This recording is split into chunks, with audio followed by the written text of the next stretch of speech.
Yes, very good morning, everyone. Good morning, Neelu Keshwani. Good morning, Priyanshu. Very good morning. Good morning, Varsha. Happy morning. Good morning, Achal. Good morning, Shreya. Good morning, Anjali. Happy morning, Lekika. Very good morning. Yeah.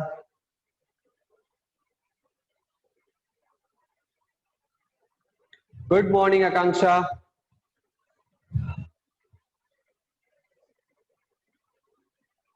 Good morning, Ruchika Gupta. Good morning, Sweta. Very good morning. Good morning, Mohammed Sarek. Oh my God.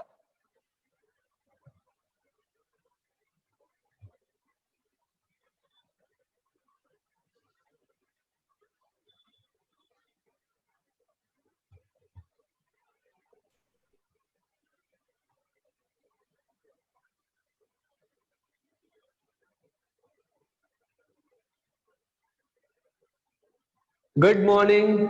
Yes, very good morning Namita.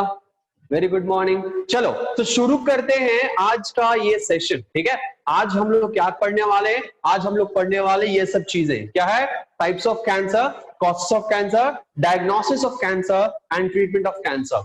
ठीक है, हम लोग ये सब points आज cover करने वाले हैं। ठीक है, तो ये सब पॉइंट्स हम लोग कवर करेंगे, पूरा हम लोग कंप्लीट करने की कोशिश करेंगे कैंसर।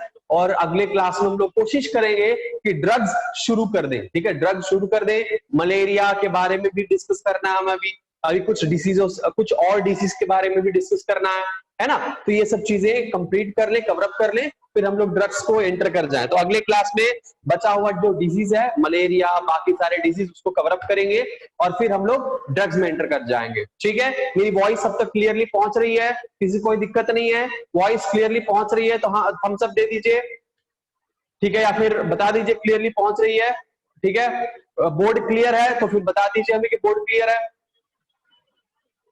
मतलब ग्रीन सिग्नल दे दीजिए, हम शुरू कर लेंगे। ठीक है, क्या हाय रे मेरी रिमोट नहीं दिख रहा है? किसी ने कुछ, कोई बोल क्यों नहीं रहा है कुछ भाई? या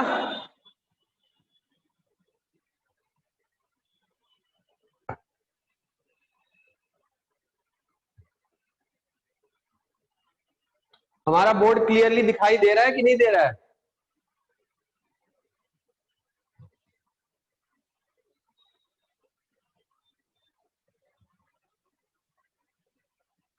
मेरी आवाज नहीं पहुंच रही क्या? Hello, hello.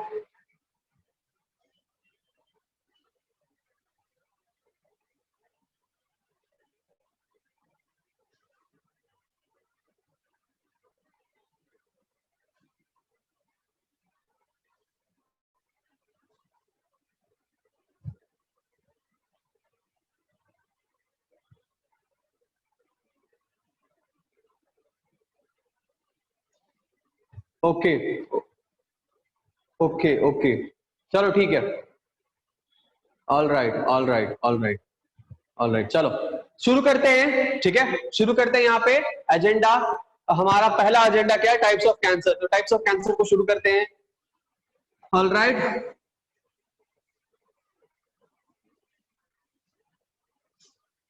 हमारे पास कितने टाइप ऑफ कैंसर होते हैं? Yes, please tell me. तो हमारे पास कितने टाइप ऑफ कैंसर होते हैं? टाइप्स ऑफ कैंसर हम शुरू करते हैं यहाँ पे। ठीक है, टाइप्स ऑफ कैंसर। क्योंकि कैंसर के बारे में पूरा डिटेल में हमने पढ़ लिया था, है ना? कैंसर कैसे स्प्रेड होता है, कैसे फॉर्म होता है, किसको हम कैंसर कहते हैं, ये सब चीजें हमने देख ली थी। अब हम लोग देखेंगे नेक्स्ट स्टेज, यानी टाइप्स ऑफ कैंसर। ठीक है, types of cancer. If before entering inside the types of cancer, let me tell you few points about the characteristics, or we can, no, we can directly go to the types. Yeah, we can go directly go to the types of cancer. So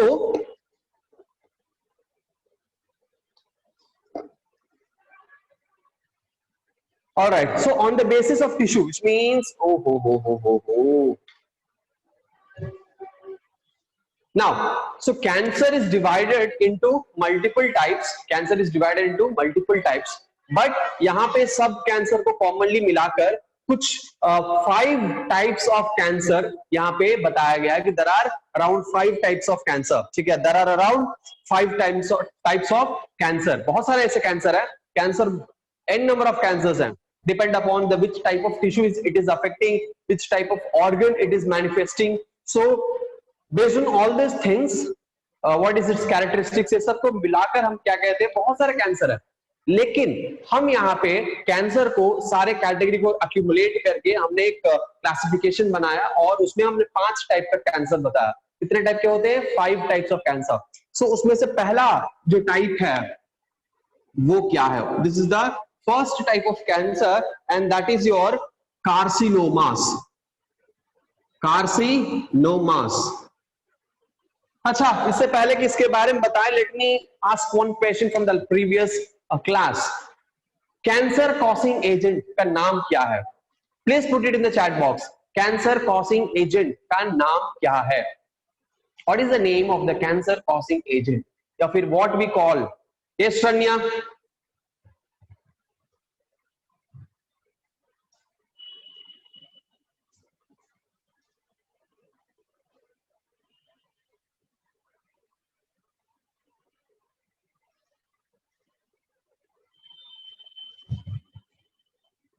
answer दीजिए chat box में आकर, अपना answer दीजिए. Come on, chat open है, chat आप कर सकते हैं. Yes yes yes, all right, yes, very good very good very good. सही है, एकदम सही है, बिल्कुल सही है, बिल्कुल सही है, 100%. Yes yes yes, correct. आइए बैठिए, ये चेयर ले लीजिए, जल्दी बैठिए, क्लास स्टार्ट हो गया, जल्दी बैठो. हाँ, very nice. So carcinogen is the what? Carcinogen is the cancer causing agent. यहाँ पे देखो, कार्सिनोमा है, क्या है? सिमिलर टाइप के टर्म्स यहाँ पे दिया है. कार्सिनोमा, कार्सिनोमा क्या होता है? यस, कोई बताए हमें कार्सिनोमा किसको कहते हैं?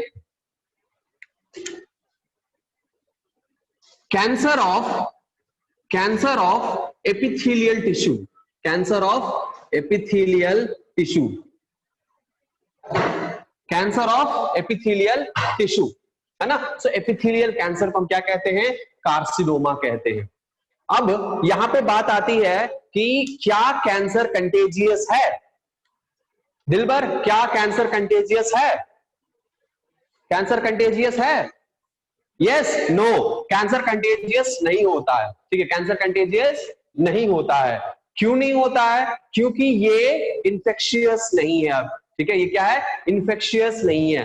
भले कहा गया है कि किसी एक वायरस के, कुछ वायरस होते हैं, कुछ पैथोजेंस होते हैं, उसके असर, उसके वजह से ये कैंसर हो सकता है, but it is not contagious in any cases.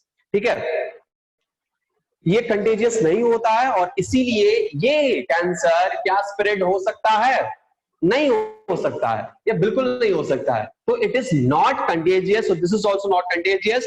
Cancer of epithelial tissue, यानी एपिथेलियल टिश्यू जहां जहां होंगे वहां पे जो अटैक करता है, वहां पे जो कैंसर डेवलप होगा उसको हम कहेंगे कार्सिनोमा. एपिथेलियल टिश्यू कहां पे हो सकते हैं? हमारे most of the body covering is made up of epithelial tissue. तो जितने भी बॉडी कवरिंग है उस पे क्या है? एपिथेलियल टिश्यू है. तो बॉडी कवरिंग में होने वाले जो टिश्यू कैंसर है वो क्या है? एपिथेलियल. तो यहाँ पे स्किन भी आ सकता है ना? यहाँ पे क्या आ सकता है? यहाँ पे स्किन भी आ सकता है, राइट? तो यहाँ पे हम लिखेंगे स्किन, पैंक्रियास, सारे ऑर्गन का नाम हम यहाँ पे लिख सकते हैं.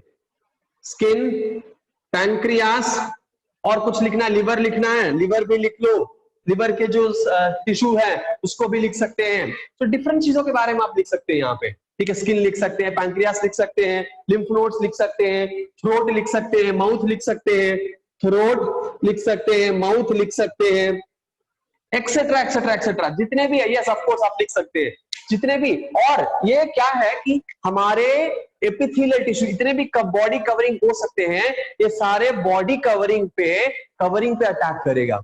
ठीक है, क्या करेगा, कवरिंग पे अटैक करेगा। तो ये मोस्टली स्किन कैंसर इसी के अंडर आता है, सबसे इंपॉर्टेंट स्किन कैंसर। क्या ये स्किन कैंसर कंटेजियस है? तो ये नॉन कंटेजियस है, ये फैलता नहीं है। Skin cancer is not contagious, ठीक है, skin cancer is not contagious. यहां पे मेलानोमा, ठीक है, मेलानोसाइट्स, मेलानोमा का प्रोडक्शन, मेलानोमा सेल्स यहां पे क्या हो जाते हैं, बहुत ज्यादा सही। हाँ श्रेया, क्या डाउट है, पूछिए। श्रेया ने हाथ उठाया है।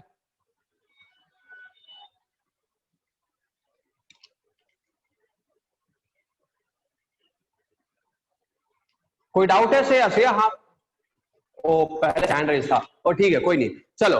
तो ये क्या है, ये है आपका कार्सिनोमा, क्या स्किन कैंसर है। चलो, तो एक बहुत इंपॉर्टेंट इसका बात अगर हम बताएं, तो ये कार्सिनोमा के बारे में बताया जाए तो सबसे ज्यादा असर करने वाला, असर मींस सबसे ज्यादा फैला हुआ जो कैंसर है अभी ह्यूमन लाइफ में, तो ये क्या है, ये हमारा कार्सिनोमा है। Around 80%, around 80% of the cancer is carcinoma. So highly जो अफेक्टेड है और जो ज्यादातर डेंजरस हो सकता है, इंडिया में हो या वर्ल्ड में हो, ज्यादातर कैंसर कार्सिनोमा कैंसर होता है, ठीक है। Carcinoma, lung cancer, liver cancer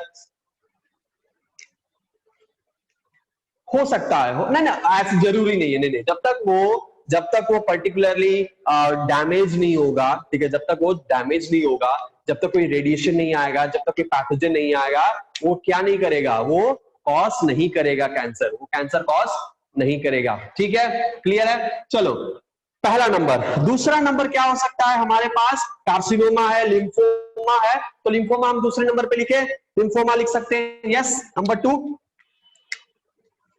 to lymphoma,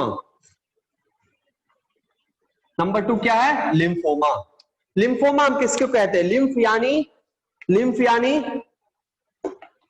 यानी हमारे लिम्फ नोड, लिम्फ यानी क्या हो सकता है, लिम्फ नोड हो सकता है, लिम्फोसाइट हो सकता है, क्या ये इम्यून सिस्टम से रिलेटेड है, नहीं, हम इसको ल्यूकीमिया भी कह सकते हैं, दिस इज ब्लड कैंसर, ठीक है, दिस इज ब्लड कैंसर, इसको हम ल्यूकीमिया भी कह सकते हैं, क्या कह सकते हैं, ल्यूकीमिया भी कह सकते हैं, it's a blood cancer, it's a blood cancer. आपको अगर कोई ब्लड रिपोर्ट आता है, ठीक है, हमारे दिलबर गए ब्लड टेस्ट करने के लिए, ठीक है, ब्लड टेस्ट करने के लिए हमारे दिलबर गए, और दिलबर जाने के बाद वहां पे उनको ब्लड टेस्ट हुआ, तो ब्लड टेस्ट यानी ब्लड काउंट हुआ। ब्लड काउंट का टेस्ट का नाम क्या है, हमने बताया था एक बार, ब्लड, यस, हमने बताया था कि ब्लड टेस्ट जब होता है तो ब्लड काउंट होता है, उस ब्लड काउंट का नाम हमने बताया था, उसको क्या कहते हैं, उस टेस्ट का नाम क्या है, यस, बताइए बताइए बताइए दिलबर, नहीं पता, C B C, CBC, complete blood count, या फिर हम इसको कहते हैं कंप्लीट हीमोग्राम, कंप्लीट हीमोग्राम, है ना। जब हम लोग ब्लड टेस्ट कराने जाते हैं और ये कंप्लीट ब्लड काउंट कराने जाते हैं, हम गए लेबोरेटरी में, ठीक है, हम लैब में गए और हमने क्या किया, हम डॉक्टर ने कहा कि इनको ये टिश्यू कैंसर हो सकता है, हमें लिख दिया पर्ची पर, प्रिस्क्रिप्शन पर लिख दिया कि जाकर ये सीबीसी करा लो। सीबीसी कराने के लिए हम गए, हमने सीबीसी कराया, और सीबीसी देख रिपोर्ट हमने देखा, क्योंकि हम तो जानते हैं रिपोर्ट हम देख सकते हैं, रिपोर्ट को देखकर आप डिजीज का पता लगा सकते हैं, तो हम रिपोर्ट देखे, हम हक्का बक्का रह गए, क्या भाई, तो यहाँ पे तो हमारा जो डब्ल्यूबीसी काउंट है, हमारा आरबीसी काउंट है, तो क्या हो रहा है, आरबीसी डब्ल्यूबीसी काउंट तो इतना फ्लक्चुएट हो रहा है, ठीक है, अचानक से हमारा जो टोटल काउंट है ये एनॉर्मसली मोर देन 10,000 काउंट बढ़ जाएगा, 10,000 से भी ऊपर चला जाएगा, और हम देखें कि ये हमारा 15,000 है, मैंने कहा ले, मुझे तो ब्लड कैंसर है, मुझे तो ल्यूकीमिया है, ठीक है, अब ल्यूकीमिया है तो फिर घर अब बचने का कोई उम्मीद छोड़ दीजिए। Leukaemia is very very dangerous, क्योंकि ब्लड कैंसर है, ब्लड में हमारे हेमेटोपोइटिक सेल्स में ये कैंसर अटैक करते हैं, हेमेटोपोइटिक सेल्स में अगर ये अटैक कर रहे हैं तो यहाँ पे ब्लड जो फॉर्मेशन होगा, ब्लड जो रोटेट सर्कुलेट कर रहा है, मतलब ये कैंसरस है, तो हमारा मरना निश्चित है, हाँ डिले कर सकते हैं। अगर आप ब्लड चेंज कर रहे हैं कंटिन्यूअसली तो हम इस डिजीज को क्या कर सकते हैं, डिले कर सकते हैं। हमारे बेगूसराय में ही एक डॉक्टर है जिनको ब्लड कैंसर है पिछले 20 साल से, और वो हर 6 महीने पे एक बार जाकर ब्लड को चेंज कराते हैं। पैसा है ब्लड चेंज करा सकते हैं, जिनके पास पैसा नहीं है, जो गरीब है, उनको हो गया कल्याण हो सकता है। तो इसलिए बहुत ही खतरनाक एक डिजीज है हमारा ल्यूकीमिया यानी ब्लड कैंसर। इसको हम कहेंगे cancer of haematopoietic cell, cancer of haematopoietic cell. हमने अभी बोला ल्यूकीमिया क्या है, कैंसर ऑफ हेमेटोपोइटिक सेल। और इसमें किसका ब्लड काउंट बढ़ जाता है, यस WBC सेल्स। इसका किसका काउंट बढ़ जाता है यहाँ पे, WBC सेल्स। WBC सेल्स का काउंट जो है वो बढ़ जाता है। किसने यहाँ पे चार्ट बॉक्स में कुछ लिखा है यहाँ पे, यस वो हर 6 मंथ में जाती है Banaras. Cancer of lymphoid tissue, sir मेरे भी रिलेशन में एक हैं, उनको भी 11 साल से है। Yes of course. तो ब्लड अगर चेंज कर रहे हैं यानी आपके रिलेशन तो बड़े पैसे वाले निकले हैं। तो रिलेशन खैर छोड़िए। तो क्या होता है कि आपके पास अगर पैसे हैं आप चेंज करा सकते हैं, क्योंकि एक बार में ब्लड चेंज करने बहुत कॉस्ट लगता है, ठीक है। जो hospital charge, instrumentation charge, blood जो डोनेट कर रहा है, ठीक है, अगर ब्लड बैंक से आ रहा है तो वो चार्ज, बहुत सारे चार्ज लगते हैं। अगर आपके पास पैसा है आप बच सकते हैं, ठीक है। बच क्या सकते हैं, डिले कर सकते हैं अपनी मृत्यु को। अगर आपके पास पैसा नहीं है तो क्या कर नहीं कर सकते, आप बच नहीं सकते। खैर एनीवेज, तो यहाँ पे क्या होता है, यहाँ पे ब्लड कैंसर इसको कहते हैं। ब्लड कैंसर होने के बाद, ठीक है, ब्लड कैंसर होने के बाद क्योंकि ये ब्लड में है और ये माइग्रेट कर रहा है, क्योंकि ये क्या है, मेटास्टेसिस अटेन कर चुका है। मेटास्टेसिस क्या कर चुका है, मेटास्टेसिस अटेन कर चुका है। तो जब मेटास्टेसिस अटेन कर चुका है यानी ये माइग्रेट कर रहा है या मूव कर रहा है, तो ये हमारे बाकी के ऑर्गन्स, बाकी के टिश्यूज को भी डैमेज कर सकता है, इंटरनल ब्लीडिंग कॉज कर सकता है। समझ में आ रहा है, ये क्या कॉज कर सकता है, इंटरनल ब्लीडिंग कॉज कर सकता है, damage to different organs, different tissues. Yes, ये ब्रेन तक भी जा सकता है, ब्रेन में भी डैमेज कर सकता है। और ब्रेन में डैमेज अगर कर दिया, ब्रेन में अगर इंटरनल ब्लीडिंग स्टार्ट हो गया, तो यहाँ पे डेथ जो है, यमराज आपका दरवाजा, इसका मतलब है खटखटा रहे हैं, आपने खोला कि गए काम से, ठीक है। नहीं भी खोलेंगे तो यमराज तोड़कर अंदर, दया नहीं, क्या नाम है, दया है ना, दया दरवाजा तोड़ दो, दरवाजा तोड़ के यमराज अंदर आ जाएंगे, ठीक है। तो ये ब्रेन तक नहीं पहुंचने देना चाहिए। ऑलराइट, ये कॉस्ट कर सकता है, लेकिन अब डिपेंड करता है कि बॉडी का मेटाबॉलिज्म कैसा है, ठीक है, बॉडी में सर्कुलेशन कैसा है, ब्लड प्रेशर कैसा है, ठीक है, बीपी, ये सब चीजें डिपेंड करता है कि हमारा ब्लड हमारे ब्रेन को अटैक इन्फेक्ट कर पाएगा, हमारा कैंसर का स्टेज क्या है, ये सब चीजें वो है। स्पीड का कम करने के लिए, हाँ हो सकता है, ठीक है, स्पीड को कम करने के लिए नहीं होता है एक्चुअली। हमारे ब्लड में, क्योंकि ब्लड हमारे जो सेल्स मल्टीप्लाई हो रहे हैं, तो जब हम चेंज कर देंगे तो डैमेज जो हमारे सेल्स है वो रिमूव हो जाएंगे, हेल्दी सेल्स आएंगे। लेकिन हेल्दी सेल्स है, लेकिन उसको भी कैंसर, क्योंकि कैंसर का हमारे एजेंट कार्सिनोजन अंदर है, तो वो उस हेल्दी सेल्स को भी क्या कर सकता है, डैमेज कर सकता है, ठीक है। सो दिस इज लिम्फोमा, ठीक है। स्क्रीनशॉट ले लीजिए फटाफट से, हम अगले कैंसर की तरफ बढ़ते हैं।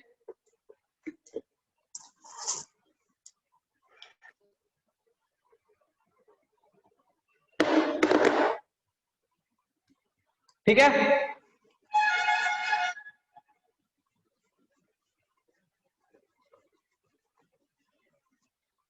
नेक्स्ट है हमारा मेलानोमा। नेक्स्ट कैंसर क्या है, third cancer is your melanoma. Third is melanoma, this is the original melanocytes cancer, ठीक है, कैंसर ऑफ मेलानोसाइट्स, ठीक है, कैंसर ऑफ मेलानोसाइट्स। ये एपिथेलियल टिश्यू कैंसर नहीं है, ये सिर्फ मेलानोसाइट्स का कैंसर है, ठीक है, ठीक है, cancer of melanocytes, cancer of melanocytes of skin and other organs,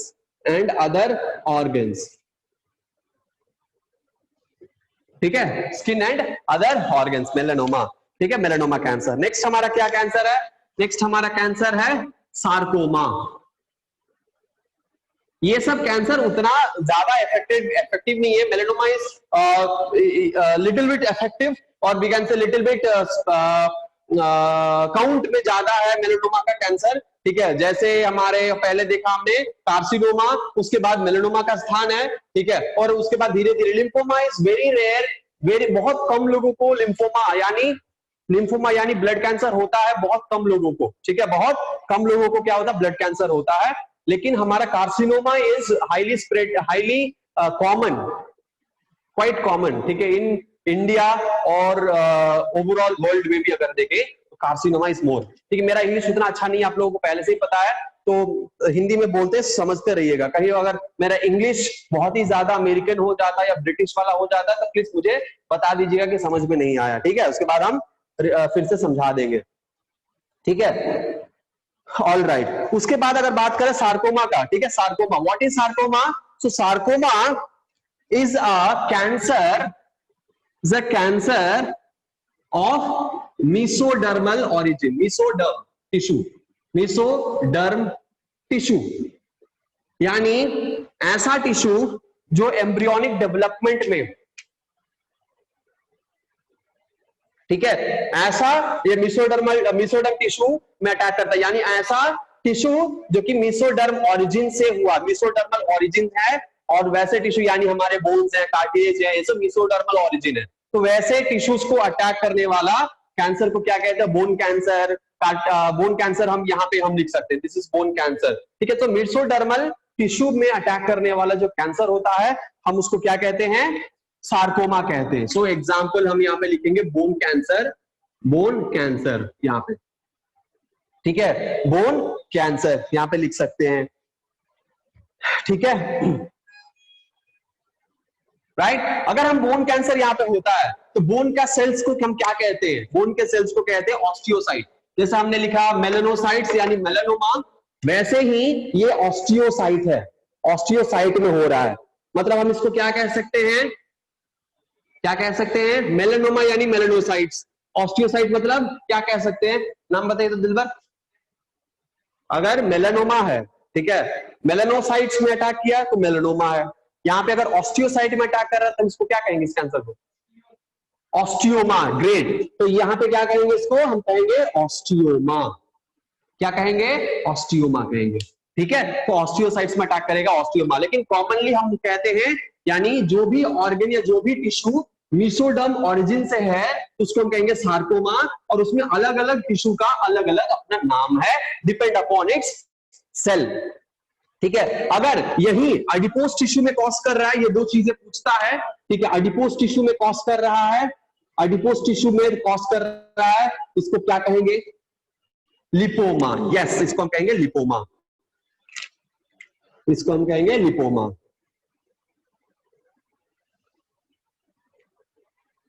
clear है? सबको क्लियर है? कोई दिक्कत नहीं है यहाँ पे। लास्ट और आखिरी हमारा जो कैंसर है वो है पांचवा, एडिनोमा। सबसे रेयर, सबसे रेयर, ठीक है, एडिनोमा। एडिनोमा, गेस करिए तो एडिनोमा किसका कैंसर हो सकता है? एडिनोमा कौन सा कैंसर हो सकता है? No, not lung cancer. Adenoma में लंग कहां से आ गया? किडनी कहां से आ गया? Glands, yes, glands. सो ये है कि आपके ग्लैंडुलर एपिथेलियम, ठीक है, जो भी कैंसर होता है ग्लैंडुलर एपिथेलियम में, ग्लैंड्स में होने वाले कैंसर को हम कहते हैं, ये सब थायराइड इसमें आ सकता है, इसमें थायराइड कैंसर आ सकता है, एड्रिनल कैंसर आ सकता है, इसमें पिट्यूटरी कैंसर आ सकता है, इसमें कोई भी कैंसर आपको आ सकते हैं जो ग्लैंड से रिलेटेड कैंसर है, हम उनको कहते हैं adenoma. So cancer of glands, cancer of glands, cancer of glands हम लिख सकते हैं, या हम लिख सकते हैं ग्लैंडुलर एपिथेलियम, ग्लैंडुलर एपिथेलियम, क्योंकि यही बनाते हैं ना, यही बनाते हैं हमारे ग्लैंड्स। तो ग्लैंडुलर एपिथेलियम भी यहाँ पे लिख सकते हैं, और इसमें जितने भी ग्लैंड्स हैं उसका एग्जांपल आप डाल सकते हैं। इसमें एग्जांपल में आप क्या लिख सकते हैं? एड्रिनल ग्लैंड डाल सकते हैं, पिट्यूटरी डाल सकते हैं, ठीक है, जितने भी ग्लैंड्स हैं उसका एग्जांपल यहाँ पे डाल सकते हैं। ठीक है, सो ये है आपका 5 टाइप्स ऑफ कैंसर।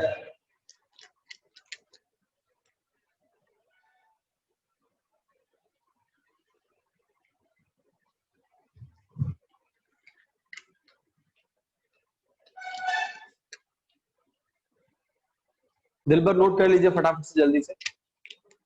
हो गया, नोट हो गया, लिख लिए? चलो ठीक है, आगे बढ़ते हैं। स्क्रीनशॉट ले लिया सबने? स्क्रीनशॉट ले लिया, आगे बढ़ते हैं। एक चीज, छोटा सा चीज हम बता देते हैं आपको, लिम्फोमा में नोट कर लीजिएगा। लिम्फोमा में हम यहाँ पे जो लिम्फॉइड टिश्यू है, ठीक है, लिम्फॉइड टिश्यू जैसे हमारे स्प्लीन है, जैसे हमारे थाइमस है, एड्रिनल लिम्फॉइड टिश्यू में दूसरा क्या आ सकता है? स्प्लीन हो गया, ठीक है, थाइमस हो गया, फिर क्या आ सकता है? लिम्फ नोड हो सकता है। ये सब चीजें क्या कर सकता है यहाँ पे, इस सब में भी कैंसर हो सकता है, तो उसको भी हम लिम्फोमा कह सकते हैं, उसको भी हम क्या कह सकते हैं? लिम्फोमा कह सकते हैं, क्योंकि यहाँ पे डब्ल्यूबीसी हमारे क्या होते हैं? कुछ स्टोर्ड होते हैं, मेच्योर होते हैं, ठीक है, ये सब इसीलिए लिम्फोमा नाम पड़ा। ये हॉजकिन डिजीज, यही होता है हॉजकिन डिजीज, ठीक है, यही होता है हॉजकिन डिजीज, यानी the proliferation of lymphoid tissues, excessive proliferation of lymphoid tissue को हम हॉजकिन डिजीज कहते हैं। ठीक है, ये जो स्प्लीन हो गया हमारा, लिम्फ नोड हो गया, इसमें एक्सेसिव proliferation हमारे जो सेल्स के होते हैं ड्यू टू कैंसर, और हम उसको हॉजकिन डिजीज भी कहते हैं। ठीक है, वही है हॉजकिन डिजीज। ठीक है, चलिए तो नोट कर लीजिएगा हॉजकिन डिसीज। यहाँ पे एक बार पूछा गया है हॉजकिन डिसीज के बारे में, एक बार या 2 बार आई थिंक पूछा गया है।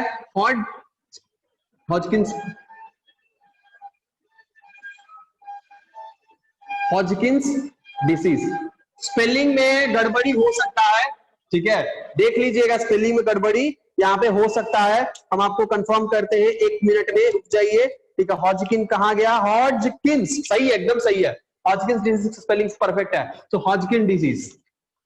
ठीक है, चलो तो इसको नोट कर लीजिए, ये क्या है? हॉजकिन डिसीज किसको कहते हैं? हॉजकिन डिसीज किसको कहते हैं? हॉजकिन डिसीज वो है excessive proliferation of lymphoid cells, or we can say in lymphoid lymph nodes or spleen or different or lymphoid tissues and excessive growth of lymphocytes, उसी को हम कहते हैं हॉजकिन्स डिसीज। ठीक है, प्रोलिफरेशन होगा तो वहां पे lymphocytes का एक्सेसिव प्रोडक्शन होगा, that is called leukaemia. More WBC count, तो जब हम ब्लड सीबीसी करेंगे तो उस पे कौन सा सेल 10,000 से भी ऊपर दिखाएगा? नॉर्मली वो डब्ल्यूबीसी हमारा जो काउंट होता है, टोटल डब्ल्यूबीसी काउंट, वो 10,000 से नीचे होना चाहिए नॉर्मली। ठीक है, नॉर्मल है। बहुत ज्यादा हाइपर एक्टिव हैं, कुछ ऐसे रिएक्शंस, हाइपर सेंसिटिव रिएक्शंस हो रहे हैं आपके बॉडी में, तो हो सकता है कि 8,000, 9,000, 10,000 तक जाए, लेकिन इससे ज्यादा कुछ वायरल इन्फेक्शन भी हो सकता है तो 11,000 तक जाता है। लेकिन अगर उससे भी ऊपर गया, 15,000, 16,000 आपके डब्ल्यूबीसी सेल्स पहुंच गया, मतलब कि आप कैंसर आपको हो चुका है। ठीक है, और जल्दी से जल्दी जाकर ब्लड प्यूरिफाई करवाइए, ठीक है, चेंज करवाइए। ऑलराइट, अच्छा, एक ऐसा कोई चीज बताइए, ऐसा कोई टेक्नोलॉजी का नाम बताइए जिससे हम ब्लड को क्या करते हैं? चेंज करते हैं। कोई है टेक्नोलॉजी जिससे हम ब्लड को चेंज करते हैं कंप्लीटली? यस, नाम बताइए जरा, जिससे हम ब्लड चेंज कराते हैं। किसी के रिलेशन में कोई है ना? डायलिसिस। डायलिसिस से तो ब्लड प्यूरिफाई होता है। डायलिसिस में तो कॉन्सेंट्रेशंस हमारे जो क्या होते हैं, वो यूरिया और बाकी सारे नाइट्रोजनस वेस्ट को निकाला जाता है, दैट इज आर्टिफिशियल किडनी।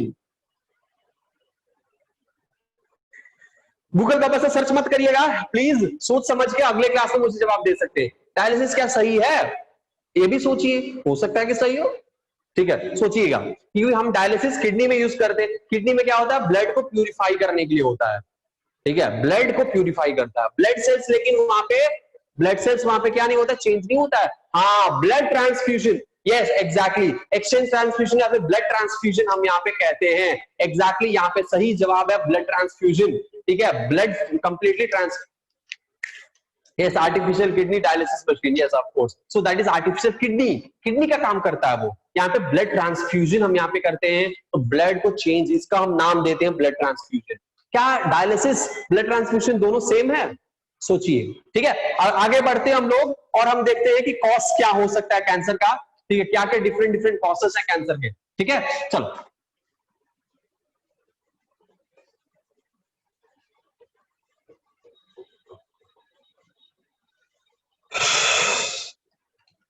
अच्छा, ब्लड ट्रांसफ्यूजन से फैलने वाले सेक्सुअली ट्रांसमिटेड डिजीज का नाम बताइए तो।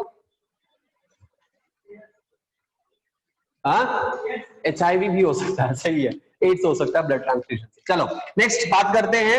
अच्छा, ब्लड ट्रांसफ्यूजन से एक और प्रॉब्लम हो सकता है, बताइए तो क्या हो सकता है। अगर हमारा बी पॉजिटिव है और हमारे दिलबर का क्या ए नेगेटिव है, मान लीजिए मुझे मेजर एक्सीडेंट हो गया, मेरा सर फूट गया, बहुत ब्लीडिंग हो रहा है सर से, मुझे ब्लड की आवश्यकता है, मेरा हीमोग्लोबिन ड्रॉप होने लगा क्योंकि बॉडी हमारा फ्लूइड ब्लड लॉस हुआ है, बॉडी का फ्लूइड लॉस हुआ है, तो हमारा बीपी ड्रॉप होगा, हीमोग्लोबिन ड्रॉप होगा, ठीक है। RH फैक्टर इज एग्जैक्टली वही हम बता रहे थे, ठीक है। हम जब हमारा क्या हुआ है, भयंकर एक्सीडेंट हुआ, लॉरी ने मुझे मार दिया टक्कर, मेरा सर ऐसे फूट गया है, अलग अलग खोपड़ी हो गया है, ऐसे में तो मर जाएंगे, स्पॉट डेथ हो जाएगा, लेकिन फिर भी बच गए भगवान की कृपा से, और बहुत ज्यादा खून निकल रहा है। भाई प्रियांशु हुआ नहीं है, पूछ रहे कब हुआ है, भाई हुआ नहीं है, जस्ट एग्जाम्पल दे रहे हैं, हे प्रभु रक्षा करें हमारी। भाई ऐसे ऐसे ऐसे यहाँ पे लोग बैठे हुए, बताइए। अपने आप एग्जाम्पल इसलिए लेते हैं, किसी और पे लेंगे तो वो बुरा मान जाएगा, वो झगड़ा करने के लिए आ जाएगा दिलबर, है ना। तो मान लीजिए क्या है, खोपड़ी फट गया है, इंटरनल ब्लीडिंग, बहुत ज्यादा एक्सेसिव ब्लीडिंग हो रहा है, तो क्या होगा, हमारे बॉडी का ब्लड वॉल्यूम कम हो जाएगा। आपने एक्सक्रीटरी सिस्टम में पढ़ा होगा, RAS सिस्टम में हमने आपको बताया था, ठीक है, ब्लड जब लॉस हो जाता तो क्या होता है, RAS system, renin angiotensin aldosterone system में हमने बताया था कि ब्लड वॉल्यूम जब कम हो जाता है, यस दिलबर बताया था ना, जो भी बेगूसराय के यहाँ पे बच्चे सबको पता है, और छपरा के भी बच्चे को भी पता होगा, क्योंकि आपका एक्सक्रीशन खत्म हो चुका है। जब हमारे बॉडी से ब्लड वॉल्यूम, यानी जब एक्सीडेंट हो गया, हमारा ब्लड पूरा लॉस होने लगा, तो हमारा ब्लड वॉल्यूम कम हो जाता है। जब ब्लड वॉल्यूम कम होता है तो ऑटोमेटिकली क्या होता है, बीपी यानी ब्लड प्रेशर ड्रॉप होता है, क्योंकि हमारे ब्लड में जो वॉल्यूम, हमारे जो बॉडी में जो फ्लूइड का वॉल्यूम है, अगर उसी के वजह से डिपेंड करता है बीपी, ब्लड का प्रेशर आर्टरी में कितना जा रहा है, तो बीपी क्या होगा, ड्रॉप होगा। जब बीपी ड्रॉप होगा, साथ ही साथ जब हमारे ब्लड लॉस हो रहे हैं, तो हीमोग्लोबिन का काउंट भी क्या होगा, ड्रॉप होगा, यानी ऑक्सीजन सप्लाई भी हमारे ब्रेन तक या बाकी सारे सेल्स तक कम जाएंगे, हम बेहोश हो जाएंगे, ठीक है, हम क्या हो जाएंगे, बेहोश हो जाएंगे। तो ब्लड जो है पूरा एक्सेसिव लॉस हो गया है, मुझे ब्लड की जरूरत है, क्योंकि जब ब्लड रहेगा, ब्लड वॉल्यूम इंक्रीज करेंगे, ठीक है। पहले तो मुझे ग्लूकोज चढ़ाया जाएगा, पानी चढ़ाया जाएगा ब्लड वॉल्यूम को मेंटेन करने के लिए, फिर ब्लड का इंतजाम किया जाएगा। सो ब्लड मुझे चढ़ाया जाएगा ताकि हीमोग्लोबिन भी राइज हो, ब्लड प्रेशर भी राइज हो, ताकि नॉर्मल हो और हम स्टेबल कंडीशन में आ जाए, नहीं तो हम लोग अनस्टेबल रहेंगे, कुछ देर में मर जाएंगे, ठीक है।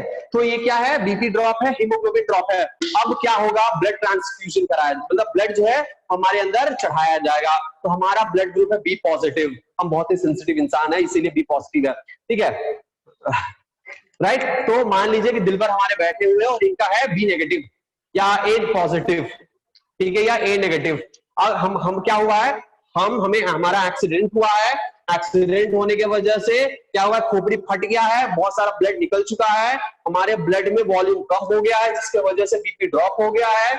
ब्लड क्योंकि कम हुआ है तो हीमोग्लोबिन भी ड्रॉप हो गया है, ठीक है। हीमोग्लोबिन ड्रॉप हुआ यानी ऑक्सीजन का सप्लाई कम हो गया है, ऑक्सीजन का सप्लाई कम हुआ यानी ब्रेन तक ऑक्सीजन नहीं पहुंचा, हम बेहोश हो गए, उठाकर स्ट्रेचर पे लिटाकर हॉस्पिटल में ले गया गया। हमारे ब्लड वॉल्यूम को मेंटेन करने के लिए, बीपी को रेज करने के लिए हमें पहले तो ग्लूकोज चढ़ाया जाएगा, ठीक है, ताकि हमारा बीपी जो है कम से कम थोड़ा सा तो बढ़े, फिर जल्दी से ब्लड बैंक को फोन किया जाएगा हॉस्पिटल का, और ब्लड का अरेंजमेंट, हमारा ब्लड टेस्ट होगा, तुरंत क्या होगा, ब्लड टेस्ट होगा, ब्लड हमारा क्या है, ब्लड ग्रुप चेक किया जाएगा, और तुरंत वो ब्लड चढ़ाने के लिए ब्लड मंगाया जाएगा। मान लीजिए कि मेरे पास बी पॉजिटिव है और मुझे गलती से जो टेस्ट कर रहा है ब्लड टेस्ट, उसको लगा कि अरे ये तो बी पॉजिटिव नहीं, ए पॉजिटिव है, और उसने रिपोर्ट दिया ए पॉजिटिव ब्लड हमारे अंदर चढ़ाने लग गए। अब क्या होगा, क्या हमारा बॉडी उसको एक्सेप्ट करेगा, नहीं करेगा, एक्सेप्ट नहीं करेगा, क्या हो जाएगा, रिएक्शंस होंगे, हाइपर सेंसिटिव रिएक्शन, अग्लूटिनेशन, है ना, मारने लगेगा। यहाँ पे क्या हो गया, हमारा एंटीजन, खुद का एंटीजन इसको अटैक करने लगेगा, ये बहुत ही खतरनाक हो सकता है, ये मर भी सकते हैं हम यहाँ पे, ठीक है। एनीवेज, तो ये चीजें हो सकती है, राइट, यस। यहाँ पे क्या हो सकता है, यहाँ पे हमारे डेथ भी हो सकता है, बिल्कुल सही है, ठीक है, डेथ भी यहाँ पे हो सकता है, ठीक है। चलो क्यों हम बता रहे थे ये?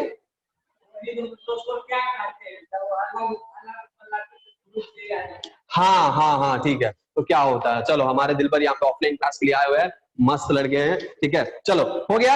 अब यहाँ पे हम देखते हैं कॉसेस ऑफ कैंसर। हाँ हाँ पूछिए पूछिए।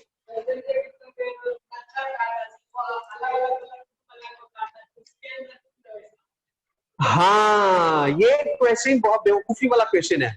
मच्छर जब काटता है, इनका क्वेश्चन, दिलबर का क्वेश्चन है, हाँ वो तो यूनिवर्सल डोनर है ना, यूनिवर्सल डोनर और universal acceptor is rare case, ठीक है वो अलग है। दिलबर हमारे यहाँ पे आए हुए, इनका क्वेश्चन ये है, सब लोग सुनिएगा ध्यान से, कि ऐसा है तो मच्छर, मान लीजिए कि मुझे बी पॉजिटिव है और हमारे दिल पर क्या है पता ही नहीं, इनको पता ही नहीं कि ब्लड ग्रुप क्या है। मान लीजिए कि ये एक ए पॉजिटिव ब्लड ग्रुप है, A1 पॉजिटिव है इनका, तो इनका A1 पॉजिटिव है या ए पॉजिटिव है। हमारे हमारे बॉडी में मच्छर ने काटा और उस सेम मच्छर ने दिलबर के बॉडी में भी काट लिया, ठीक है। क्या ये ब्लड मिक्स हो गया यहाँ पे? तो क्या ऐसा रिएक्शन हो सकता है यहाँ पे?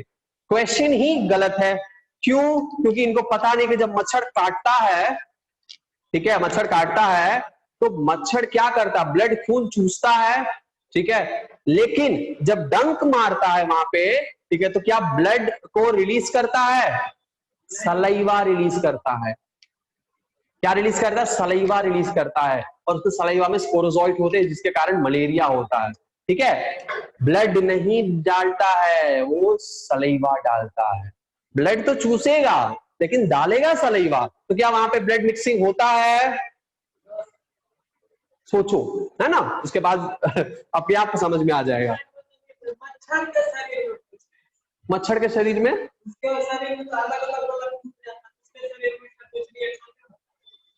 ये चीज है, वो डाइजेस्ट करता है चीजों को वहां पे, बहुत उसके बॉडी का कंडीशन अलग है हमारे ह्यूमन से, हमारे ह्यूमन से मच्छरों के बॉडी की कंडीशन अलग होता है, ठीक है। चलो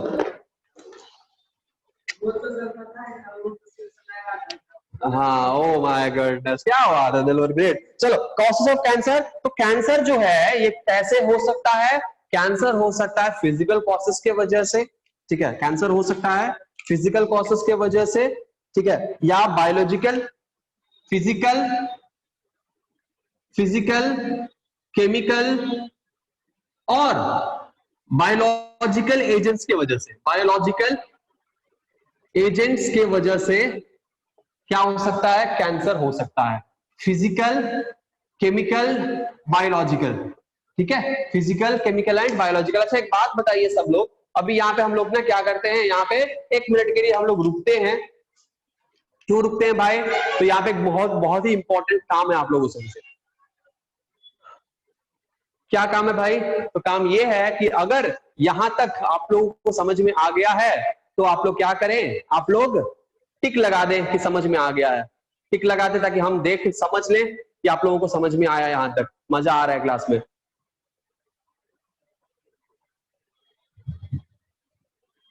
समझ में नहीं आया तो आप लोग चैट बॉक्स में क्वेश्चन डाल दीजिए, क्या नहीं समझ में आया, क्यों नहीं समझ में, मतलब क्या नहीं आया, हम बारिश कर दीजिए, टिक का बारिश कर दीजिए सब कोर्स, ठीक है, बूंदाबांदी शुरू हो जाए। चलो थैंक यू सो मच, यहाँ पे सब लोगों को समझ में आ गया। किसी को अगर नहीं आया तो प्लीज डाल दीजिए चैट बॉक्स में, हम आंसर दे देंगे आपको। ओके चलो आगे बढ़ते हैं। अब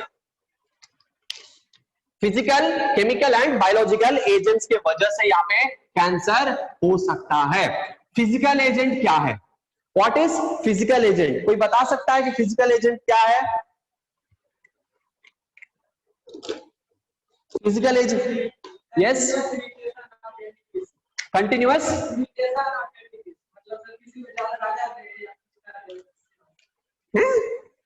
कैंसर, हाँ ओके, तो ये 3 चीज के वजह से हो सकता है, ठीक है, फिजिकल केमिकल, और इसी को हम क्या कहते हैं, हम अलग अलग एक एक पढ़ेंगे, इसी सब के वजह से जो हो रहा है इसको हम कहेंगे कार्सिनोजन, यही है कार्सिनोजन, ठीक है, कार्सिनोजन, ठीक है। पहला हम चीज पढ़ते हैं यहाँ पे ऑन्कोजेनिक, ऑन्कोजेनिक ट्रांसफॉर्म, अच्छा ठीक है, यहां पे एक टर्म है ऑन्कोजेनिक ट्रांसफॉर्मेशन, ऑन्कोजेनिक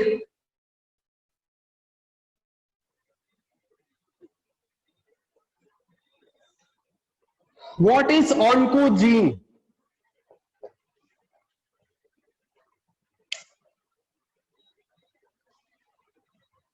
एक सेकंड,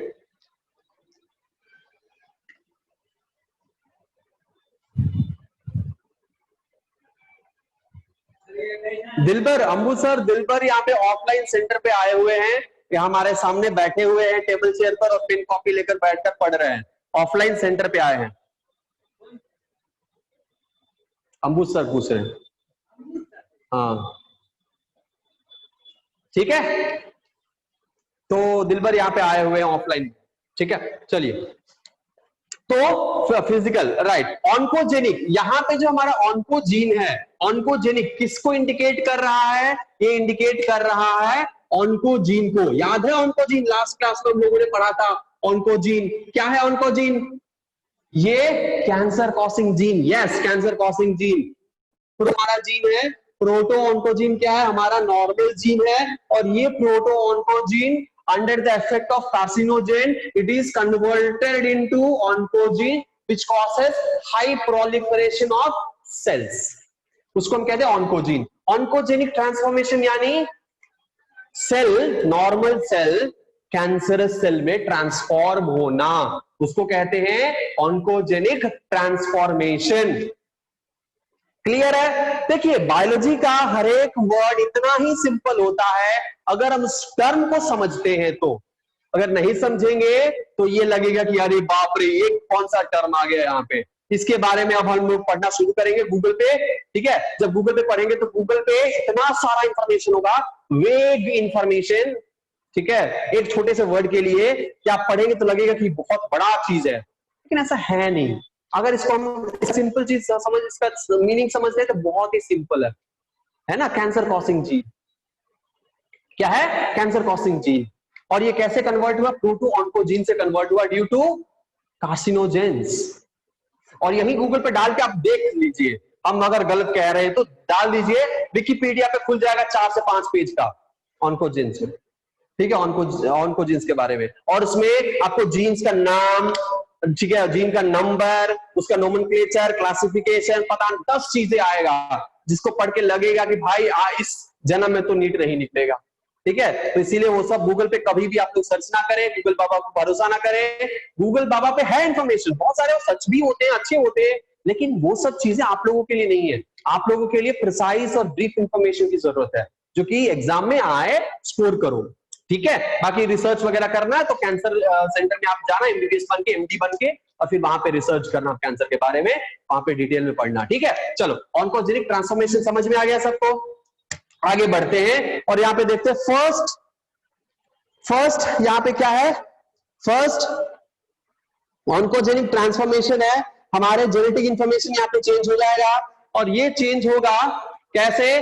तो ये केमिकल की वजह से चेंज हो सकता है, या हमारे फिजिकल इफेक्ट की वजह से चेंज हो सकता है, रेडिएशन की वजह से चेंज हो सकता है, ठीक है। रेडिएशन की वजह से, केमिकल की वजह से ये ऑन्कोजेनिक ट्रांसफॉर्मेशन हो सकता है, ठीक है। तो ये ऑन्कोजेनिक ट्रांसफॉर्मेशन होता है। उसके बाद क्या होता है? उसके बाद कुछ ऐसे ट्यूमर सेल्स होते हैं, कुछ ऐसे कार्सिनोजेंस होते हैं जो ट्यूमर को प्रमोट करते हैं। ट्यूमर को क्या करते हैं? प्रमोट करते हैं। उनको हम कहते हैं ट्यूमर प्रोमोटर्स, ठीक है। उनको क्या कहते हैं? Tumour promoters. जैसे एक छोटी सी चीज हम आपको एक्सप्लेन कर रहे हैं यहाँ पे, ये हम एक्चुअली बताना तो नहीं चाहिए, ठीक है, लेकिन हम बता दे रहे हैं, ठीक है। टाइम लगेगा थोड़ा सा, लेकिन उसको समझ लीजिए ताकि आपको पता चल जाएगा कि ट्यूमर प्रोमोटर क्यों यहाँ पे आता है। फर्स्ट है ऑन्कोजेनिक ट्रांसफॉर्मेशन, सेकेंड है ट्यूमर प्रोमोटर। एक्चुअली हम ये बहुत कम स्टूडेंट्स को बताते हैं, क्योंकि यहाँ पे सब 12th स्टैंडर्ड बोर्ड्स के लिए भी प्रिपेयर कर रहे हैं, नीट के लिए। अरे यार, नीट के लिए फोकस्ड बहुत कम बच्चे हैं यहाँ पे। सब लोग कोशिश करें कि नीट के लिए प्रिपेयर कर रहे हैं, लेकिन बोर्ड्स के लिए भी, बोर्ड्स लेवल के लिए भी हैं बच्चे यहाँ पे। तो इसीलिए उन ऐसे क्लास में हम लोग उस लेवल के क्या कहते हैं डिस्कशन नहीं करेंगे, ताकि समझ में तो आ जाएगा, लेकिन उन लोगों के लिए उतना यूजफुल नहीं रहेगा। एनीवेज, हम यहाँ पे थोड़ा सा उसका जिस्ट बताते हैं, ठीक है। थोड़ा सा हम जिस्ट यहाँ पे बताते हैं, ठीक है, ताकि सबको कॉमनली समझ में आ जाए। ठीक है, ये क्या है, ये मान लीजिए ये है आपका, what is this, this is your cell and in which you have gene, in which you have gene, ये है जीन नंबर 1, क्या है, प्रोटो ऑन्कोजीन, ये यहां पे हो गया है म्यूटेट, क्या पे हो गया है, म्यूटेट। नॉर्मली ये क्या करता है, प्रोटो ऑन्कोजीन ये प्रोड्यूस करता है, ये सेल के बाहर अपना केमिकल रिलीज करता है और ये डाइमर फॉर्म में ग्रोथ फैक्टर प्रोड्यूस करता है, डाइमरिक ग्रोथ फैक्टर, क्या प्रोड्यूस करता है, dimeric growth factor. Proto oncogene is not a single gene, it is a group of gene, it is a group of gene. तो ये क्या produce करता है, ये डाइमरिक फॉर्म में आपको ग्रोथ फैक्टर प्रोड्यूस करता है, नॉर्मली ग्रोथ फैक्टर, और यही वो ग्रोथ फैक्टर है जो कि क्या करेंगे, ग्रोथ को प्रमोट करते हैं, इसी के वजह से होता है। दूसरा चीज क्या होता है, यहां पे प्रोटीन होते हैं, इसके ऊपर क्या होते हैं, प्रोटीन, ये भी डाइमरिक फॉर्म में है, यहां पे जुड़े रहते हैं प्रोटीन। ये क्या है, अब ये क्या करेगा, हमारा डाइमरिक ग्रोथ फैक्टर इस प्रोटीन को एक्टिवेट करेगा और फिर इससे कुछ और प्रोटीन जुड़े रहते हैं, वो क्या करेंगे, सिग्नल भेजेंगे और हमारा जो दूसरा जीन है वो एक्टिवेट हो जाएगा। तो इसी तरह से ग्रोथ को क्या करते हैं, प्रमोट करते हैं, ठीक है, ग्रोथ को क्या करते हैं, बहुत सारे स्टेप वाइज प्रोसेस है, उसके बाद क्या होने लगते हैं, उसके बाद ये जीन, ये हमारा जो ग्रोथ प्रमोटिंग जीन है, ग्रोथ प्रमोटिंग जीन है, ठीक है, वो एक्टिवेट हो जाएगा, मान लीजिए कि एक्टिवेट हो गया और फिर यहां से ये क्या करने लगेगा, बहुत सारे सेल्स को प्रोड्यूस करने लगेगा। सो ग्रोथ यहाँ पे होने लगेगा, प्रोलिफरेशन, सेल डिवीजन होने लगेगा। लेकिन जब कैंसर होता है तो प्रोटो ऑन्कोजीन क्या है, प्रोटो ऑन्कोजीन डैमेज हो गया, प्रोटो ऑन्कोजीन जब डैमेज हुआ तो ये ग्रोथ प्रोमोटिंग फैक्टर क्या करेंगे, ये अब सिग्नल यहां से इनको नहीं मिलेगा, इस प्रोटीन को, ठीक है, और अगर ग्रोथ फैक्टर नहीं भी रहता है यहाँ पे तो भी ये स्टिमुलेट हो जाते हैं, स्टिमुलेटेड ही रहते हैं ये प्रोटीन, और इस प्रोटीन को भी स्टिमुलेट कर देते हैं साथ साथ, और फिर ग्रोथ जो है वो प्रोड्यूस होता रहता है, ठीक है। तो यहाँ पे क्या होगा, ग्रोथ प्रोमोटिंग फैक्टर्स में डैमेज आएंगे, समझ में आ रहा है।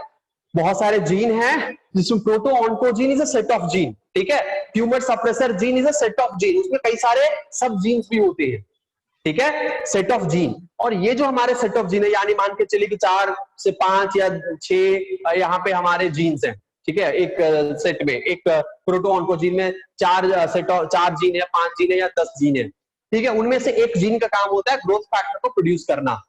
ग्रोथ फैक्टर बाहर, सेल के बाहर प्रोड्यूस हो जाता है और सेल के सरफेस के ऊपर एक प्रोटीन प्रोड्यूस होता है, और वो क्या करता है, ये हमारे जो डाइमेरिक फॉर्म में हमारे ग्रोथ फैक्टर जो ये प्रोटो ऑन्कोजीन प्रोड्यूस किया है वो इसको सिग्नल भेजेगा, यानी इसके साथ अटैच होगा और ये सिग्नल प्रोड्यूस करेगा दूसरे प्रोटीन को, और ये next next next next process को करने लगेगा और फाइनली सेल जो है वो डिवाइड हो जाएगा, ठीक है, ये एक प्रोसेस है। जब कैंसर होता है, प्रोटो ऑन्कोजीन हो गया डैमेज, जब प्रोटो ऑन्कोजीन हो गया डैमेज, क्या होगा, ये अब ग्रोथ फैक्टर नहीं भी प्रोड्यूस होना तो भी ये स्टिमुलेटेड ही रहता है और ये अगला अगला प्रोसेस करके आपको सेल डिवाइड कर देता है, सेल डिवाइड क्या कर देता है, कर देता है, ठीक है। यहाँ पे कुछ आपको ईएमबी जीन होते हैं, कुछ साइक्लिक जीन होते हैं, साइक्लिक प्रोटीन्स प्रोड्यूस होते हैं, बहुत सारे प्रोसेस होता है, ठीक है, ऑलराइट। तो ये सारे प्रोसेस जो है वो नीट के लिए इंपॉर्टेंट है। यहाँ पे नीट के लिए मतलब हम लोग कैंसर के लिए बहुत टाइम लग जाएगा, ठीक है, वो बहुत ही बड़ा प्रोसेस है, ठीक है, टाइम लग जाएगा, मतलब एक कम से कम 1.5 घंटा लग जाएगा उसके लिए, तो हम वहां पे उतना डिटेल में नहीं जाएंगे, ठीक है। तो ये क्या होता है, ट्यूमर प्रोमोटर्स, ठीक है, ट्यूमर प्रोमोटर्स होते हैं जो ग्रोथ फैक्टर को प्रमोट करते हैं कैंसरस टाइम में, और इससे भी कैंसर होता है, ठीक है, ग्रोथ प्रोमोटर। तो दूसरा है हमारा ट्यूमर प्रोमोटर्स।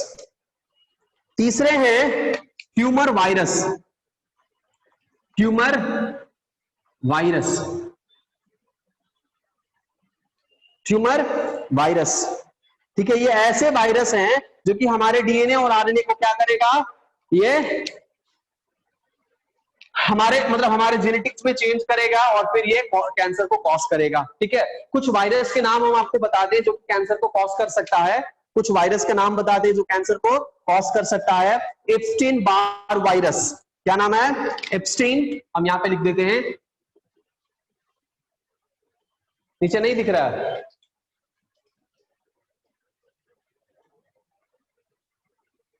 अब दिख रहा है? ट्यूमर वायरस, ठीक है, इससे ज्यादा कुछ नहीं लिखे, ट्यूमर वायरस, ठीक है। एप्स्टीन बार वायरस एक तरह का वायरस है जो कैंसर को कॉज कर सकता है, एक तरह का वायरस है जो कैंसर को कॉज कर सकता है, ठीक है। उसके बाद HCV, HBV, ठीक है, HBV, HCV, hepatitis B virus, hepatitis C virus, ये सब भी क्या कॉज कर सकता है? कैंसर कॉज कर सकता है, ठीक है। उसके बाद आपको हर्प्स वायरस, HIV पेशेंट को कैंसर होने के चांसेस जो है ज्यादा रहते हैं, ठीक है। तो HIV पेशेंट को हर्प्स वायरस जिसको हुआ है, ठीक है, जेनिटल हर्प्स जो सेक्सुअल ट्रांसमिटेड डिजीज है, तो इस बार पूछा गया था क्वेश्चन में, इस बार क्वेश्चन में आया था, इस बार के नीट के एग्जाम में जेनिटल हर्प्स के बारे में जो है क्वेश्चन में ऑप्शन में आया था, genital herpes it's a sexually transmitted disease, ठीक है। तो HBV, HCV, HIV, genital herpes, ये सब के वजह से भी कैंसर हो सकता है। और ये सब के जो सेक्सुअली ट्रांसमिटेड जो डिजीज होते हैं, ठीक है, तो ऐसे पैथोजन, ऐसे पर्टिकुलर पेशेंट्स को ज्यादा चांस रहता है कैंसर होने का, ठीक है। ऑल राइट,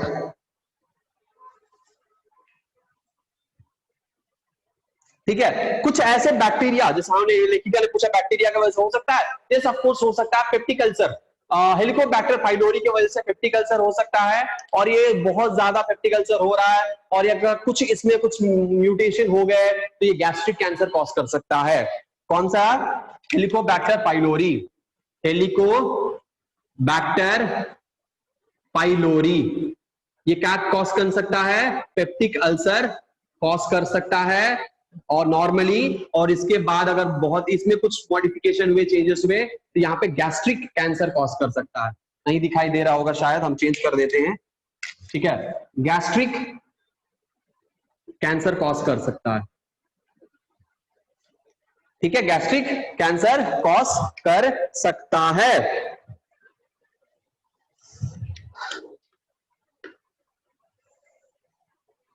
उसके बाद और भी बहुत सारे हैं, बताने लगेंगे तो टाइम नहीं बचेगा, ठीक है। तो हमारे पास बहुत सारे और भी है, हम लिस्ट में आपको दे देंगे, लिस्ट लिख लीजिएगा, ठीक है। तो देखकर बहुत सारे लिस्ट हैं, राइट, ऑल राइट। उसके बाद क्या होते हैं, कुछ ऐसे भी कैंसर होते हैं जो कि ट्रॉमा के वजह से फिजिकल इंजुरीज के वजह से होता है, ठीक है। कुछ ऐसे कैंसर होते हैं जो हीट के वजह से होता है, हीट के वजह से हमारे डीएनए जो है डीनेचर हो जाते हैं, ठीक है, डीनेचर, लेकिन वो सब थोड़ा बहुत ही ज्यादा हाई लेवल हीट होता है। फिर भी हीट और रेडिएशन के वजह से, यूवी लाइट के वजह से, IR रेज के वजह से हमारे कैंसर, हमारे जो जीन्स है वो कैंसरस जीन में कन्वर्ट हो जाते हैं और कैंसर कॉज कर सकते हैं। तो क्या क्या फैक्टर्स हो सकता है कॉज करने का? हीट, रेडिएशन, चाहे यूवी रे हो, IR रे हो, ग्लोबल वार्मिंग हो रहा है, टेम्परेचर बढ़ रहा है, यूवी रे, हमारे जो यूवी और अल्ट्रावायलेट रे और IR रेज हैं डायरेक्टली स्किन पे पड़ रहे हैं, स्किन कैंसर कॉज कर सकता है, ठीक है। तो ये बहुत सारी चीजें हो सकता है। हीट, फिजिकल इरिटेंट्स,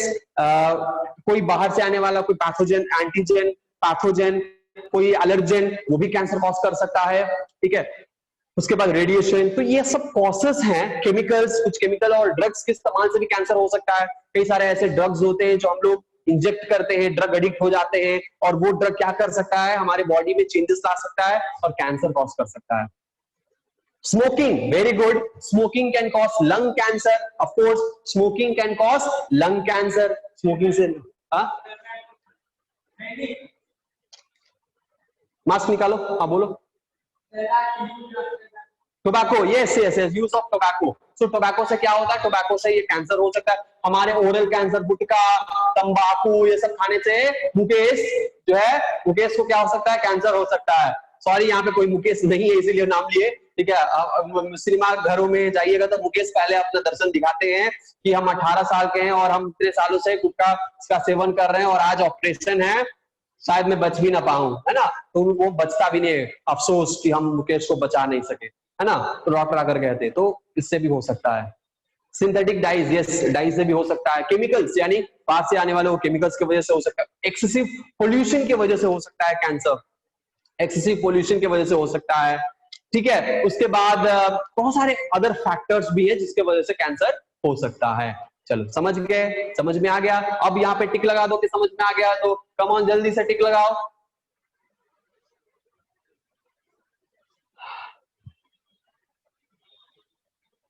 चलो बारिश होने लगी, very good.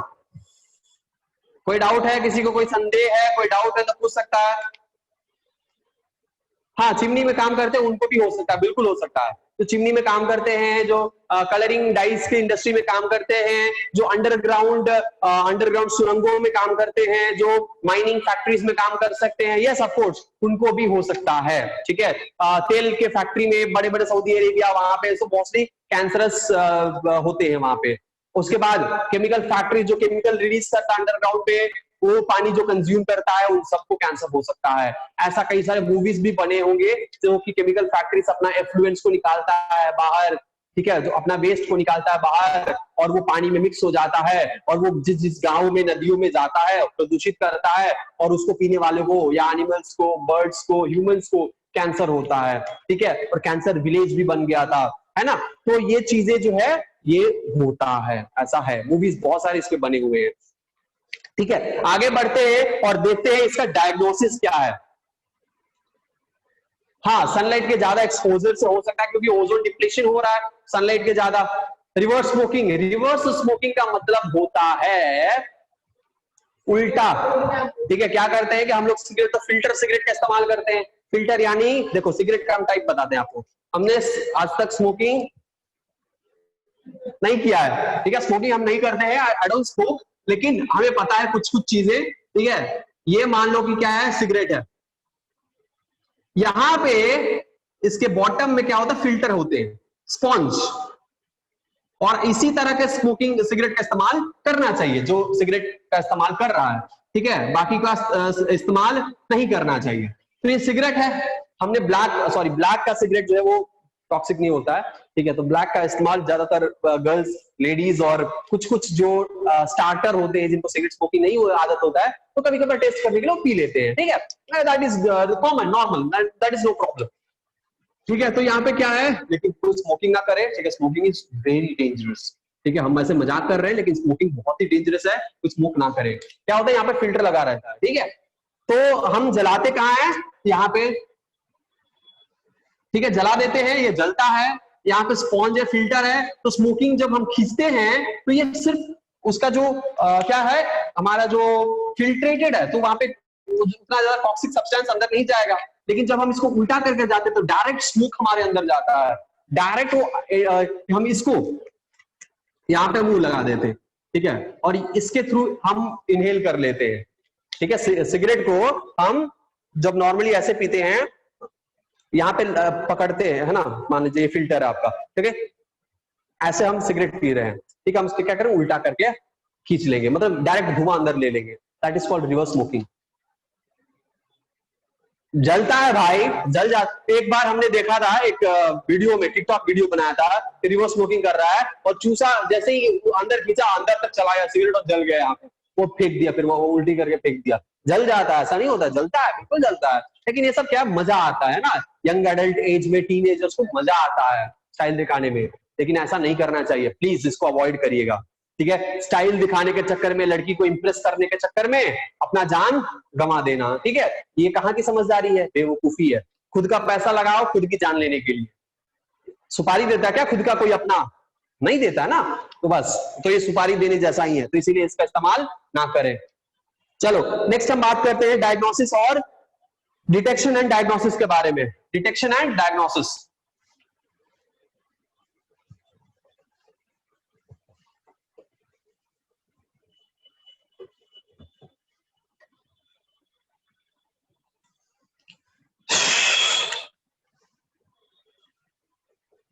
Detection and diagnosis.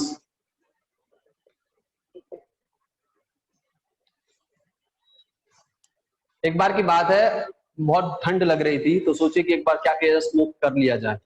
ठीक है, दोस्त सब क्या कर रहे थे, स्मोकिंग कर रहे थे।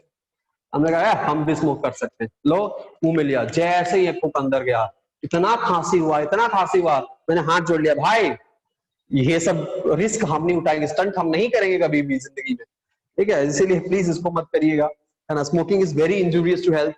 क्या बोल रहे थे, डिटेक्शन एंड डायग्नोसिस, कैसे डिटेक्शन होता है, गुड, अच्छा, हाँ, डिटेक्शन एंड डायग्नोसिस कैसे डिटेक्शन होता है, तो पहला जो बेसिक है वो क्या है, इसका कैंसर का ब्लड टेस्ट होता है, ठीक है, ब्लड टेस्ट से पता चल जाता है, और लेकिन biopsy is the primary test, ठीक है, बायोप्सी होता है, अगर कैंसर सेल है तो पहले बायोप्सी होता है, लेकिन बायोप्सी से पहले, ठीक है, हमें पता करना पड़ेगा कि कैंसर किस पार्ट में है, ठीक है, बायोप्सी भी होता है, लेकिन हमें पता करना है कि कैंसर किस पार्ट में है, तो कैसे पता करेंगे, एक्सरे से पता लगाएंगे, नहीं, एक्सरे से पता नहीं लगाएंगे, एक्सरे का एक और टेक्निक है, उससे पता लगा सकते हैं, ये है CT scan.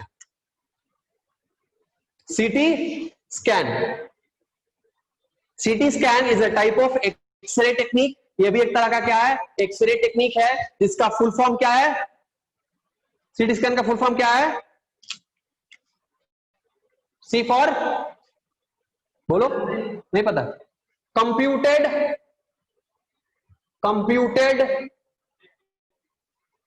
T for tomography, yes very good, tomography, ठीक है, टोमोग्राफी, बे यार,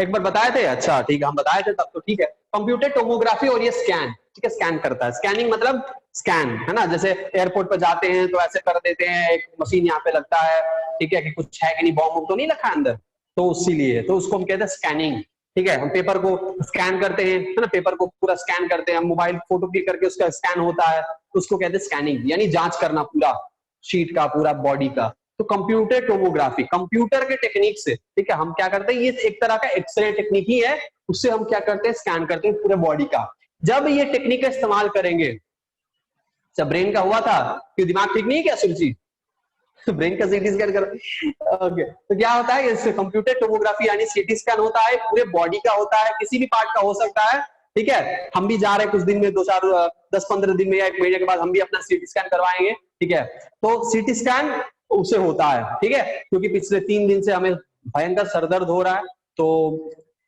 भयंकर सरदर्द हो रहा है और दवा से ठीक नहीं हो रहा है, मे भी हो सकता है कि कोई मेनिंजिस में कोई इन्फेक्शन हो या प्रॉब्लम हो सकता है, कोई स्पासम हो सकता है, गैस भी हो सकता है, तो एक बार स्कैन हो जाएगा तो पता चल जाएगा, ठीक है, या हो सकता है कि आंखों की वजह से चश्मा लगने वाला हो, ठीक है, वो भी हो सकता है, ठीक है, माइग्रेन हो सकता है, कुछ भी हो सकता है ना, तो एक बार चेकअप कराने से सब पता चल जाएगा। सीटी स्कैन, तो सीटी स्कैन क्या होता है, कैसे होता है सीटी स्कैन, तो सीटी स्कैन इज लाइक एक तरह का ऐसा टनल होता है, क्या होता है, इस तरह से ऐसा एक टनल होता है, और इस टनल पे क्या होता है, यहाँ पे शीट मतलब टेबल लगा रहता है, इस टनल पे क्या लगा रहता है, टेबल लगा रहता है, और ये पूरा का पूरा टनल होता है, मतलब चारों तरफ से टनल होता है, ठीक है, टनल होता है, और इस टनल में क्या है, जैसे इस तरह से क्या है, टनल है, और यहाँ पे लगा हुआ है, ठीक है, यहाँ पे तकिया रख दिया जाता है, कभी कभी किसी किसी में तकिया रखते हैं, किसी किसी में तकिया नहीं रखते, ठीक है, तो तकिया रख के इसमें सुलाया जाता है, ठीक है, हाँ क्या यहाँ पर रहता है, नहीं नहीं नहीं, ठीक है, तो क्या होता है, ये यहाँ पे रख दिया जाता है, अब ये क्या होता है, ट्रे अंदर की तरफ जाता है, ठीक है, क्या हो जाता है, अंदर की तरफ, यहाँ पे क्या होते हैं, यहाँ पे एक मशीन होता है अंदर में, जो कि एक्सरे पास करता है, एक्सरे लाइट, और ये चारों तरफ घूमता रहता है, घूमकर बॉडी के चारों तरफ से वो इमेजेस लेता है, अलग अलग अलग अलग अलग अलग क्या करता है, फोटोग्राफ लेता है, इमेज लेता है, ठीक है, और वो इमेज लेकर कंप्यूटर पर क्रॉस सेक्शन इमेजेस डिस्प्ले करता है, क्रॉस सेक्शन इमेजेस डिस्प्ले करता है, जैसे हमारा अगर ब्रेन का लिया तो ब्रेन एक शीट में बहुत सारा छोटा छोटा छोटा छोटा ब्रेन का इमेज, चारों तरफ से, चारों एंगल से ब्रेन का इमेज देता है, ठीक है, नहीं नहीं नहीं, जरूरी नहीं है कि पूरे बॉडी को चेक करेगा, ठीक, अगर ब्रेन का सीटी स्कैन लेना है तो सिर्फ ब्रेन को चेक करेगा, अगर लंग्स का लेना है सिर्फ लंग्स का चेक करेगा, अगर स्टमक का करना है स्टमक का करेगा, जहां पे भी ये जो भी बॉडी पार्ट इस ऐसे मतलब ये पूरा मतलब बहुत ही बड़ा नहीं होता है, पतला सा होता है और उतने ही दूर तक रेडिएशन आते हैं, मतलब उसके जस्ट नीचे हमारा बॉडी होगा और वहीं पे फॉल करेगा।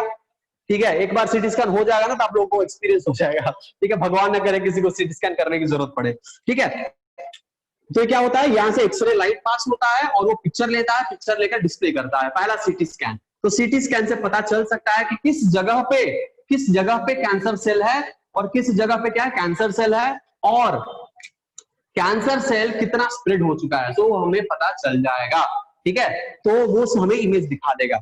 अगर ये इमेज दिख गया उस पर्टिकुलर जगह से हम बायोप्सी ले सकते हैं। क्या कर सकते हैं, बायोप्सी।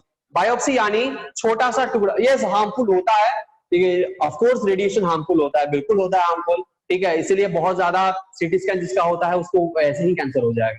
ठीक है, इस रेडिएशन से ही कैंसर हो जाएगा। ठीक है, हाँ हो सकता है, बिल्कुल हार्मफुल है। ठीक है, तो ये क्या है, हम सीटी स्कैन करवा लेंगे, किस जगह पे टिश्यू डैमेज हम देख लेंगे, उसके बाद क्या करेंगे, उस जगह से टिश्यू को हम काट कर निकालेंगे, उसको हम कहते हैं बायोप्सी। काट कर निकाल कर, ठीक है, टेस्ट के लिए भेजा जाएगा। तो बायोप्सी टेस्ट क्या होता है, उस टिश्यू को लेकर हम उसको स्टेन करेंगे, टिश्यू को स्लाइड प्रिपेयर करेंगे, स्टेन करेंगे, उसको माइक्रोस्कोप से एनालाइज करेंगे। ठीक है, बहुत सारे अदर टेक्निक्स होते हैं, उससे हम क्या करेंगे, उसमें कौन सा सेल है उसके स्टडी करेंगे और फिर हम पता लगाएंगे कि उसमें कैंसर है कि नहीं। तो that is called biopsy, that is called biopsy. ठीक है, टिश्यू को काट कर बॉडी से अलग करके उस पर्टिकुलर ट्यूमर, जहां पे ट्यूमर हुआ है, उस ट्यूमर के छोटे से टुकड़े को निकाला जाता है और निकालकर उसका टेस्ट किया जाता है। ठीक है, that is called biopsy. Biopsy हो गया, सीटी स्कैन हो गया। लाइट नहीं आता है ना, वो एक्सरे आता है, एक्सरे इज रेडिएशन, एक्सरे। ठीक है, एक्सरे इज रेडिएशन। उसका एक्सरे नाम क्यों पड़ा, क्योंकि जो साइंटिस्ट थे, जो डिस्कवरर थे, उनको उस रे के बारे में कुछ पता नहीं था कि रे क्या है, कैसा है, इसलिए उन्होंने एक्स डाल दिया। जिसको बारे में पता नहीं होता, फाइंड एक्स। मैथमेटिक्स में हम एक्स को ढूंढते रहते हैं जिंदगी भर, लेकिन आज तक एक्स मिला नहीं किसी को, है ना। तो मतलब जो जिसके बारे में पता नहीं होता उसको कह देते मिस्टर एक्स। ठीक है, तो इसको साइंटिस्ट ने रखा नाम एक्सरे, रोएंटजेन है ना डिस्कवरी करने वाले एक्सरे का। ठीक है, तो रोएंटजेन ने इसको नाम रख दिया एक्सरे। तो इसमें से एक्सरे निकलता है, इससे रेडिएशन। ठीक है, वो एक्सरे निकलता है, तो रेडिएशन निकल रहा है, तो रेडिएशन से कैंसर हो सकता है। बोलो हाँ या ना, यस। तो ये क्या करता है, घूमता रहता है। अब हो गया आपका बायोप्सी। ठीक है, बायोप्सी से पता चल गया कि क्या है, कैंसर से।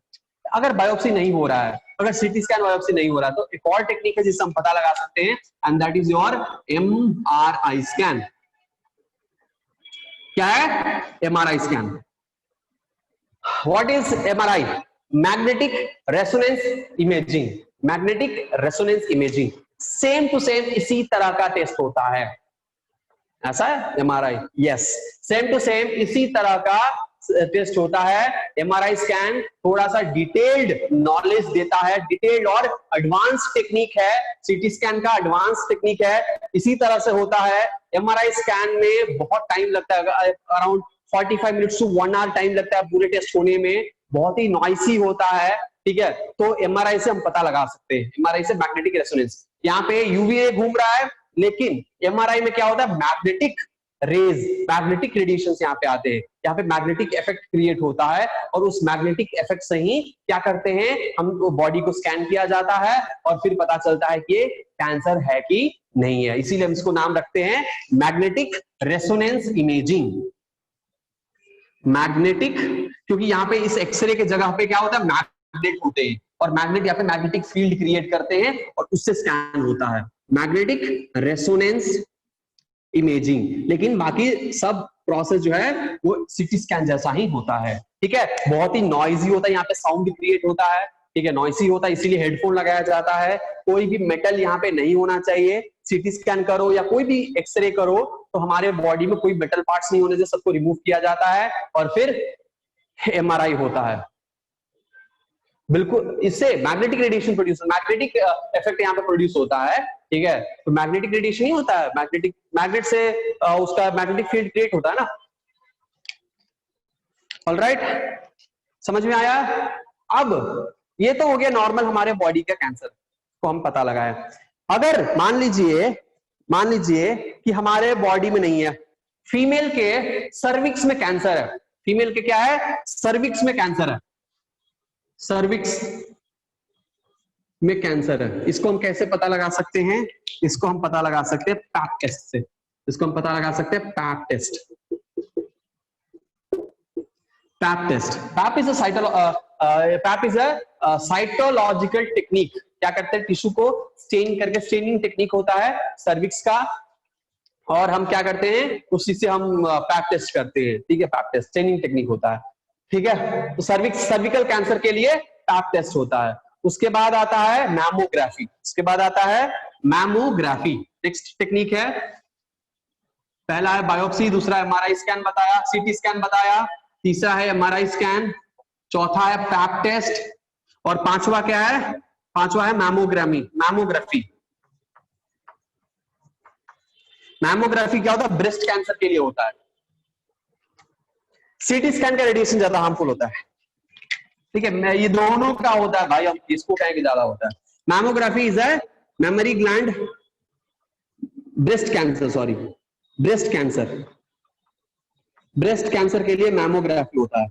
मैमोग्राफी कैसे किया जाता है, एक्चुअली पैप टेस्ट कैसे किया जाता है, तो पैप टेस्ट में क्या किया जाता है, पेशेंट के वजाइना से एक रॉड जैसा होता है, ठीक है, जहां पे ब्रश लगा रहता है या कॉटन लगा रहता है, उसको वजाइना के थ्रू अंदर एंटर किया जाता है, और फिर सर्विक्स के रीजन से थोड़ा सा टिश्यू वहां से निकाला जाता है, सेल निकाला जाता है, और फिर उसको स्टेनिंग करके उससे पता लगाया जाता है।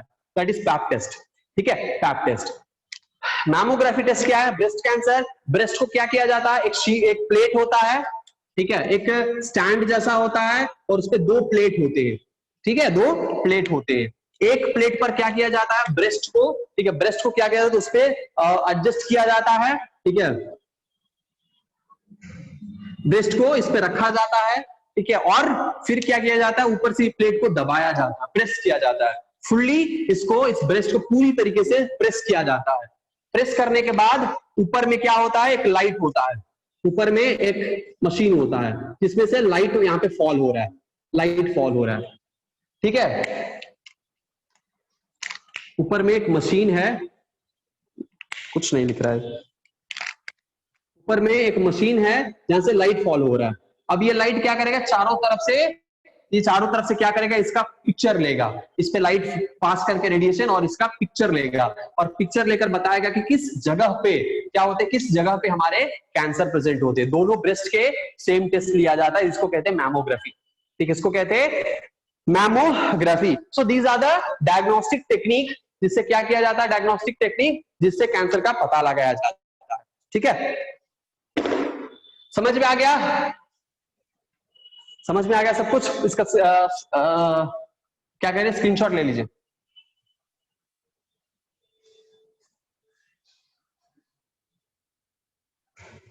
ठीक है, ऑलराइट, अब बताइए समझ में आया तो टिक लगा दीजिए फटाफट से।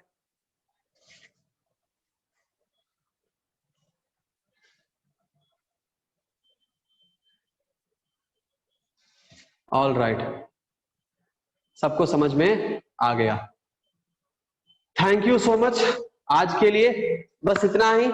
किसी को कोई इस टेस्ट से रिलेटेड डाउट हो तो प्लीज मुझे बता दे, नहीं तो फिर आप लोग जा सकते हैं। ठीक है, bye bye, see you in the next class.